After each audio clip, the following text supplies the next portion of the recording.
Lines के लिए ताउन किया है।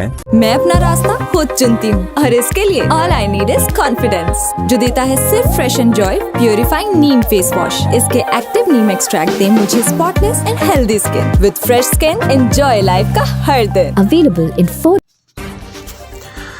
खबर शामिल करते हैं रावलपिंडी से। डिस्ट्रिक्ट रिपोर्टर फरूक अहमद की रिपोर्ट के मुताबिक रावलपिंडी कंटोनमेंट बोर्ड हॉस्पिटल की हदूद मीरजी कमेस्टो सर्जिकल के बिल्कुल सामने कंटोनमेंट बोर्ड रावलपिंडी ने कचरा गंदगी की नुमाइश लगा डाली। तफसीलात के मुताबिक रावलपिंडी कंटोनमेंट बोर्ड के सफाई वाले अमले ने मीरजी कमेस्ट सर्जिकल की शॉप के बिल्कुल सामने कचरा गंदगी को रख दिया गया, जिससे दूर दूर तक तफन फैल रहा है।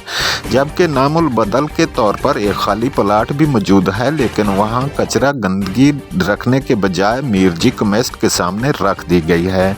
जबकि ज़राए का कहना है ये भी है कि खटक कमेस्ट के करीब इसी कचरा गंदगी को रखने की कोशिश की गई, लेकिन इनके मना करने पर फिलफौर कचरा गंदगी को खटक कमेस्ट के नज़दीक से हटा दिया गया।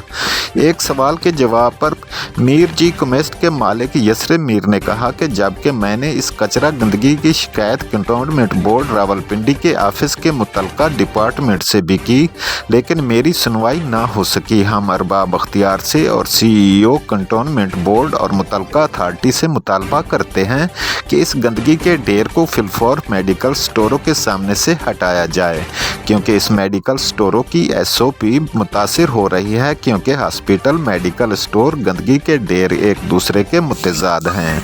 आइए मज़ीद देखते हैं मीरजी कमेस्ट के मालिक यसरे मीर इस बारे में क्या कहते हैं।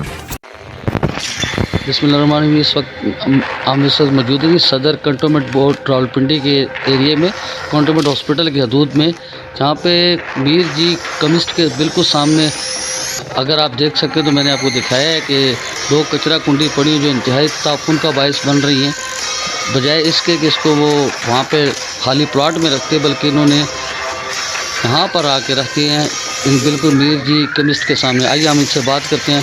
मीर जी की जो ऑनर है वो क्या कहते हैं। जी सर, जी बताइए। अस्सलाम वालेकुम। भैया हमारी प्रॉब्लम है ये आ रही है कि जो कुंडी कचरा जो पड़े, 2 बॉक्स पड़े हैं यहाँ पे। पहले एक था, उसके बाद 2 रख लिए।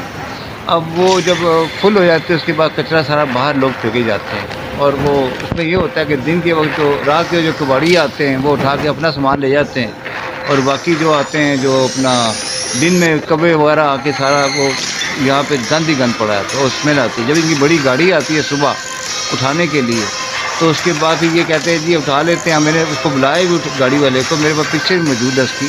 गाड़ी वाले ने कहा जी हम ठीक है, हमारा ये ठेकेदार यहाँ पे होता है, उसका नाम भी मेरे बताया, मैंने उसकी रिकॉर्डिंग की है, मेरे पास रिकॉर्डिंग उसकी है, तो वो उसमें वो रिकॉर्डिंग में आपको दिखा सकता हूँ उसकी।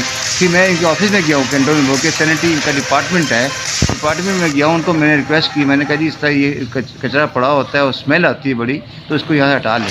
तो उन्होंने कहा जी हम भेज देंगे, लेकिन उसके बाद कोई कार्रवाई नहीं हुई। तो मेरी रिक्वेस्ट यही होगी इसको उठाएँ यहाँ से, ताकि एक तो पब्लिक वहाँ से गुजरती है, गुजर गया है, फिर ये कि सारा गंद जिसे उठाती है गाड़ी।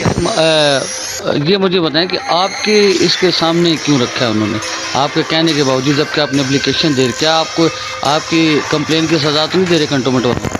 नहीं, हमें कोई सजा ऐसी बात हमारी कोई इससे नहीं है ऐसी, लेकिन ये कि हम ये कहते हैं खटक केमिस्ट यहाँ पे है जो इन्हीं के पैनल पे है, मतलब ये वो काम कर रहा है, तो उसके प्लाट के साथ ही है। और लोग मतलब ये कि वो बात का वो मना, जब गाड़ी मैंने एक बार बारिश हो रही थी, मैंने गाड़ी इनकी आई तो मैंने मना किया, उसके बाद दूसरे दिन उसे कहता है भाई उसने पता नहीं उसको बात की, मैं देख रहा था सामने से, खटक कैबिन से बंदा निकला, उन्होंने कहा जी हम जो है ना यहाँ से आप उठा के आगे ले जाए, मेहरबानी करें। आपस में कोई गेट भी नहीं की हुई, लेकिन मैं तो नज़दीक नहीं गया, मैंने कहा मेरा हक ही नहीं बनता किसी को मना करने के लिए। तो इस पर हम ये चाहेंगे इसको हटा लें यहाँ से। खाली प्लाट पड़ा है, फिर उसमें लोग पेशाब वगैरह करते सामने, हकबू जो शरबत वगैरह भेजा था उसी मुलाजिम पेशाब कर रहे होते हैं आके वहाँ पे। हमें बड़ा दुख होता है कि यहाँ वो पेशाब गंदे हाथ उड़ के वो लोग इसी तरह चीज़ें बेच रहे होते हैं। तो हम तो कम से कम सफाई को लाइक करते हैं, फार्मासिस्ट हूँ, मतलब ये कि मैं चाहता हूँ कि यह गंदगी इस रोड पे ना है। एक अपना असूल है, देखिए फ्रूट्स ट्री होती है, सुबह सफाई से बिल्कुल साफ़ सुथरा होता है, और वही उन्हीं के जो लड़के आते हैं वो गंद फेंके जाते हैं। इतना कि हैं कि खटक वालों के साथ इनके क्या मरासिम है कंटोनमेंट वाले बोर्ड के, जो उनके कहने पे तो हटा लिया, जबकि आपने बाकायदा एक एप्लीकेशन भी दी है, तो उसके बावजूद उस पर अमल दरामद रिटर्न नहीं दी। मैंने जाके वो खुद गया, मेरी असल में फ्रैक्चर हुआ टांग का। आपने किससे बात वहाँ की? पे जो लड़के बैठते हैं इनके स्टाफ होते हैं, मैं पहचान लेता हूँ उनको। किसी का नाम मालूम? मुझे नहीं पता उसका नाम, मुझे नहीं पता। किस ब्रांच में गए थे आप? ब्रांच सैनिटरी ब्रांच में गया था इनके, जो ऊपर जाते हैं, स्टेयर ऊपर जाती है, राइट साइड पे उनका लास्ट वाला कमरा आता है। पहले मैं फर्स्ट वाले कमरे में गया, इनके जो चीफ साहब बैठते हैं वो चीफ साहब मौजूद नहीं थे यहाँ पे। मैंने काफ़ी वेट किया, वो अपनी सीट पे मौजूद नहीं। फिर उन्होंने कहा जी कंप्लेंट आगे जाएँ, मेरा ख्याल 3-4 कमरे छोड़ के इनका कंप्लेंट ऑफिस है, वहाँ गया हूँ। वहाँ साहब राइट साइड पे एक बंदा बैठा, उसने कहा जी मैं आपकी कंप्लेंट लिख लेता हूँ। उसने कहा फिर लिखी, उसने कहा जी ये रिमूव हो जाएगा। मैं वहाँ से आ गया। अच्छा जनाब, अपना और ये अपने केमिस्ट का ज़रा तारफ़ करा दे मुकम्मल तौर पर। केमिस्ट मेरा है, हम लोग 45। दोबारा ज़रा अपना नाम बताइए। मेरा नाम यसरफ है और मीर जी केमिस्ट के नाम से काम कर रहा हूँ। 40 ईयर्स से अबाउट टाइम हमारा हो गया काम करते हैं। Thank you so much. नाजरीन, आपने मीर जी केमिस्ट वालों की बात सुनी, उनका जो मुतालबा है, हम उम्मीद करते हैं कि जो मुतलका इदारा है कंटोनमेंट का, रावलपिंडी कंटोनमेंट बोर्ड वाले, वो इस पर अमल दरामद ज़रूर करेंगे। Thank you so much.